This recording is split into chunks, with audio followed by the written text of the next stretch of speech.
Bu videoda Pixitech VFL 30N defektoskopini obzor qilib beramiz. Bu defektoskop optik tolada uzilishlarni tezda topishga yordam beradi. Bu defektoskop qanday ishlaydi? Oddiy va oson. Shunchaki kabelga ulaysiz. U kuchli qizil lazer nur yuboradi. Qayerda uzilish, bukilish yoki nosozlik bo'lsa, o'sha joy yonib yaqqol ko'rinadi. Ko'pincha so'raladigan savol: defektoskop hamda reflektometr o'rtasidagi farq nimada? Defektoskop bu tezkor tekshiruv uchun.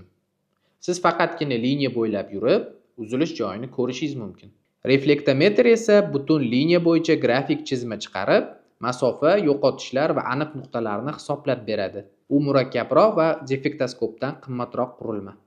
Shu sababli defektoskop murakkab sharoitda tez diagnostika va nuqsonni topish uchun, reflektometr esa to'g'ri tahlil va protokollash uchun ishlatiladi. Keyingi videolarda reflektometrni ham obzor qilib ko'rsatib beramiz. Defektoskop afzalliklariga keladigan bo'lsak, u universal AC va FC konnektorlariga tushadi. Ixcham korpus va qulay g'ilof va batareykada ishlaydi.